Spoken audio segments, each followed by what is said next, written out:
There was a guy that seemed to me to have all of the benefits that would guarantee his success, and he was too stupid to live on any of it. The Chopper, Josh Tobin, everybody know who that is, man. Come on, man, stop doing that, Floyd, man. And pay Gervonta Davis his $34 million, man. And pay your tax. In a revealing conversation, comedian Katt Williams addressed the controversy surrounding Floyd Mayweather's alleged $42 million scam, while defending Shannon Sharpe's claims. Williams, known for his candidness, discussed the challenges of speaking truth in Hollywood, stating, "There's no way that you can tell that much truth without offending certain portions of the population." He emphasized his commitment to addressing issues directly. This approach underscores Williams' dedication to confronting uncomfortable truths, even when they pertain to high-profile figures like Mayweather. Shannon Sharpe, for his part, has been vocal about Mayweather's financial dealings, expressing skepticism over the boxer's extravagant spending habits amidst bankruptcy rumors. Sharpe's critiques align with Williams' sentiments, highlighting concerns about transparency and accountability in the public eye. Weird position as a person in Hollywood, I'm saying, anyway. Just because of the amount of truth that I will tell and the fact that I take joy in it. And there's no way that you can tell that much truth without offending certain portions of the population. And so now you have to figure out how you're going to handle that. And at 5'5", I've always handled it fist first, you know, so that I'm always addressing whatever the problem is to nip it in the bud. And as a professional and as somebody that's now where I stand, I can no longer do that. Williams has consistently positioned himself as a truth teller, unafraid to challenge powerful figures and expose what he perceives as hidden agendas within elite circles. In his candid discussions, Williams has highlighted how societal systems often pressure individuals to conform, stating that there is an expectation for personal beliefs to align with the majority. He suggests that this conformity is a strategy to preemptively discredit those who might later voice dissenting opinions.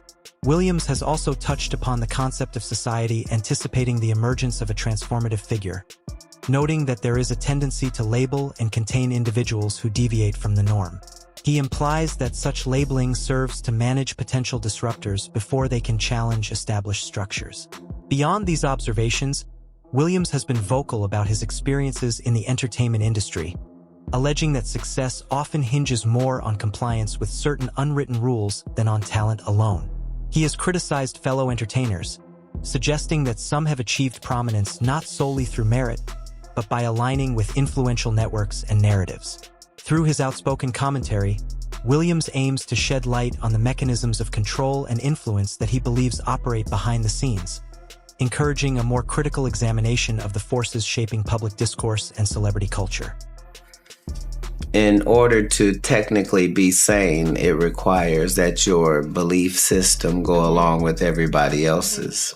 And so that's why they put such a high modicum on labeling you as that, just in preparation for what you might later say. Just because you're different, they always want to kind of put somebody into a box. Well, right. That's the shallow end of it. On the deep end of it, they have an idea that there's a messiah coming and they're not sure who it's going to be. They just know it should stick out. Williams is widely known for his fearless approach to exposing prominent figures in the entertainment industry. She noted that individuals Williams has called out often face scrutiny or legal challenges afterward, suggesting that his revelations bring hidden truths to light. Owens emphasized that many of these figures were concealing questionable activities until Williams shed light on them, leading to subsequent consequences. She believes Williams' insights are not only bold but also accurate, as evidenced by the Fallout X. The lawsuit started coming out right after he said it, and he said all would be exposed. Shannon Sharpe has expressed his disappointment regarding Floyd Mayweather's financial controversies, particularly the alleged $42 million scam. Sharpe highlighted the responsibilities that come with being an independent contractor, emphasizing that it is up to individuals like Mayweather to manage their finances appropriately, including setting aside funds for taxes. He remarked, "I'm disappointed. I really am." Sharpe pointed out that despite earning substantial sums, Mayweather's apparent lack of financial foresight has led to significant issues. He criticized Mayweather's public displays of wealth, suggesting that flaunting opulence while facing financial obligations is irresponsible.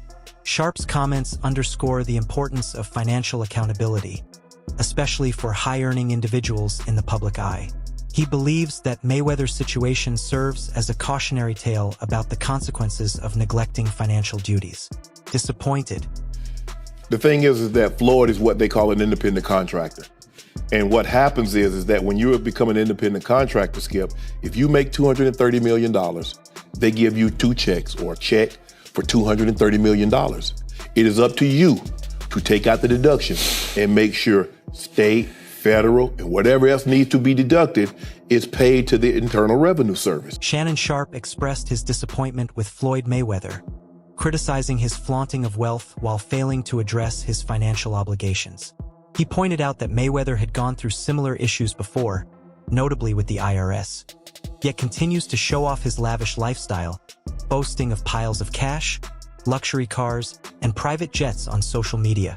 Sharpe emphasized that it was frustrating to see Mayweather's disregard for paying off debts despite having the means to do so. While acknowledging the temptation of a massive payday, Sharpe felt it was hypocritical for Mayweather to prioritize his image over his responsibilities. Retirement in 55 to settle a debt with the IRS, and even Mike Tyson. But what's so disappointing with me, Skip? Floyd Mayweather has gone through this before. What is it that you don't get? And I'm even more disappointed because you're on Instagram and on Twitter flaunting your opulence. You got bales and bales of money. You might have 30, 40 racks up in front of you. You got Bugattis and Enzo Ferraris and private jets and yacht, and you big ballin'. And you won't cut these people their money? Now, Skip, I believe that he would have taken this fight anyway. Shannon Sharpe's frustration with Floyd Mayweather stems from the boxer's disregard for how the public perceives him. He notes that despite Mayweather's age and the fact that he is well beyond his prime, fans are still willing to pay to see him fight. But according to Sharpe, it is not because people want to witness his skill or legacy in the ring. Rather, they are paying to see him lose. Mayweather's exhibition matches, where the stakes are low, still attract massive attention, largely because the public is eager to see if he will finally be knocked out. It is a commentary on how Floyd's legacy has shifted from a dominant champion to someone people want to see fail. Sharpe points out that even at 60, Mayweather will likely continue to draw crowds. But this time, it will not be for his victories. It will be because people are hoping to see the invincible Floyd finally fall. This dynamic, Sharpe believes, highlights the way Mayweather's persona has become one of controversy and spectacle, with his fights no longer about proving his greatness, but about seeing if he can withstand the inevitable decline that comes with age and time. He could be 60 years of age and people would still pay per view to watch him box up. And so the lure is still there. Yeah. They want to see Floyd get beat, even if it's somebody that's not a name that we... Man, a YouTuber did something that a world champion couldn't do. Yeah. Didn't? Yes. No. But I saw Floyd Mayweather get knocked down. But at what point does Floyd have enough money not to stoop to do these exhibitions? But at some point, there is athletic dignity attached to 50 and 0, and that's the allure of this. Yeah. It's the equivalent of, okay? And the people that they're putting him in there with can't put him in harm's way.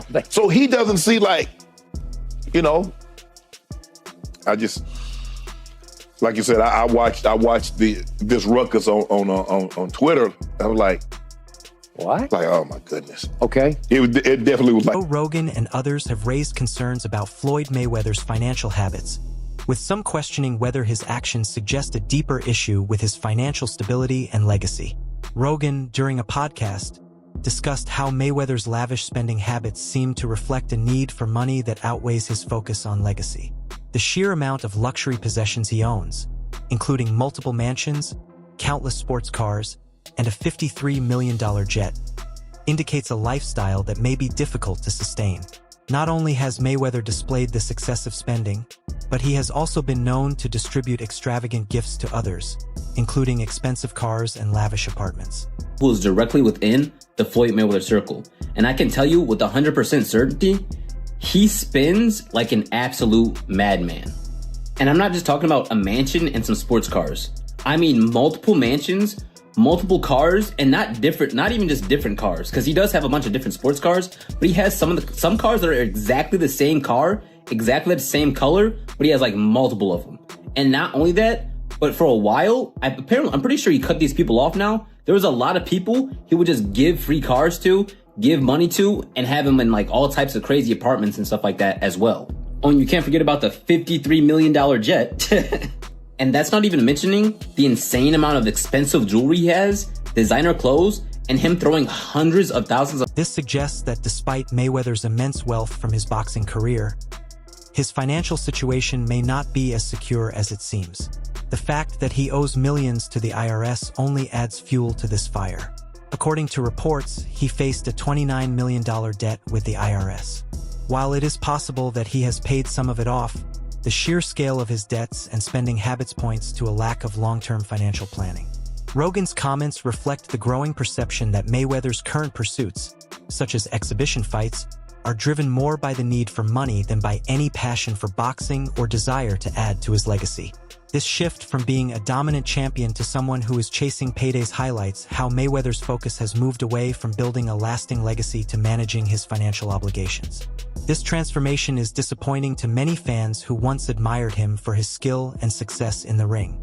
This next clip is from 2017 on the Joe Rogan podcast, where Tom Segura and Joey Diaz talk about Floyd Mayweather owing $29 million to the IRS. Now, obviously, this clip was way back in 2017, so it's possible he paid it off. Or it's possible that he owes way more now. I think Floyd Mayweather has like 6. Does he really? He has so many. He's hilarious. His spending habits are hilarious. His cars. I love him. And he's got like a whole fleet just in white. He's like, white is right. I got a bunch of... He's got other 18 colors too, though, man. Yeah, he got does. A gang of cars. All matching up. You owe that money to the IRS. Why don't you just give him a few cars? Because he went so deep, so How much does he owe? Well, it's more than you want to pay. Yeah. It's in the $20+ million range. It's a lot of money, man. Shannon Sharpe did not hold back in his critique of Floyd Mayweather's exhibition bout with Logan Paul, which he deemed a disgrace to the sport of boxing. Sharpe pointed out the stark contrast between Mayweather's legendary undefeated record and the mismatch of fighting a YouTuber with no real boxing credentials. For Mayweather, a champion known for his precise high-level skill, stepping into the ring with an internet celebrity seemed like a significant downgrade. Sharpe expressed disbelief that someone who had dominated the sport for years would tarnish his legacy by agreeing to an exhibition fight with little to no competitive value. The fight, which lacked the intensity and honor of professional boxing, felt more like a cheap spectacle designed to capitalize on the attention of social media fame. Get back. Yep. Back? Yep. Does this man have no shame? No. Is he not easy money Mayweather now? Get that money. Yeah. Get that money. He'll pick up either 15, 20 mil. He was a highly respected champion. Still He is. dominated the sport. Yes. Greatest defensive fighter ever. And you're going to stoop to this? Yep. It's not even the right Paul. It's not Jake Paul. It's the older we get brother. the brother. We get the brother. He's there. easier. Look, I was like, I started with the moment Nate Robinson hit that canvas face first. Yep. I'm like, who can we nominate as an athlete to get our get back? This situation suggests sacrificing the integrity of the sport for quick financial gain. He questioned how someone with Mayweather's skill and history could lower himself to such a spectacle, especially when his reputation had already been solidified through years of dominance. Conor McGregor took a jab at Floyd Mayweather, mocking his decision to return to the ring for exhibition fights. McGregor suggested that Mayweather took the fight purely to pay back the IRS, stating that he did not care about the reasons behind it. He continued criticizing Mayweather for not staying retired, implying that he was only returning because of financial troubles. McGregor's remarks emphasized that Mayweather should have handled his taxes properly and stayed out of the spotlight rather than putting his legacy at risk with unnecessary comebacks, particularly for financial reasons. He took the fight just to pay back the IRS? Like, give a fuck what he did. I don't give a fuck. Right. I don't care what he doing, though. He should have stayed retired. He should have stayed retired. Dolce's right. But he's fucked now. And that's He's the fucked God's now? honest truth. Man, your videos are looking intense. He should have paid his taxes and stayed retired. Really? so kept my name out of his mouth. Right. Katt Williams often speaks about the elite's attempt to preserve their reputations, even at the cost of truth. When he mentions that genius is relative, he refers to how unconventional or groundbreaking individuals are often seen as crazy or out of place in their time. It is only once they are gone that their brilliance becomes clear. Williams highlights how society, especially the powerful elite, works to suppress or control those who threaten their status or narratives. This idea connects to Floyd Mayweather's situation, where his financial decisions and lifestyle, including his exhibition fights, seem driven by a need to maintain a certain image. The elite, in this case, may try to cover up his financial struggles to preserve the narrative of him as an unstoppable champion. Despite his legacy, Mayweather's need for money and continued fame raises questions about how the powerful attempt to manage their image and control perceptions, even when it is less than genuine. Every time something sticks out to make sure that's not it. Either way, genius is relative, and it's generally better served once you're gone. Right. So the geniuses that we all agree upon, that's not exactly what they were viewed as Right. at the time. There's no way for the guy outside with a kite with keys on it trying to get struck intentionally by lightning. Yeah. There's no way for him not to be crazy in the current Just because he's different. frame of reference. Absolutely, yeah. We have to see this guy be right enough times that we go, wait a minute, he He's a can't be genius. crazy. Floyd Mayweather's scam involving a $42 million purchase was exposed when he allegedly lied about having no partner in the deal to protect his reputation. Business insiders later disproved his claims, revealing the truth behind the purchase. This scandal not only damaged his image but also raised serious credibility concerns. Floyd Mayweather faced criticism for his extravagant display of wealth, including money, cars, clothes, and women, which reminded many of a common narrative in boxing. Critics argue that Mayweather's flaunting of his fortune, along with his belief in financial immortality, mirrors the typical downfall of many boxers. They start off with lavish lifestyles, investments, and businesses only to eventually face financial ruin.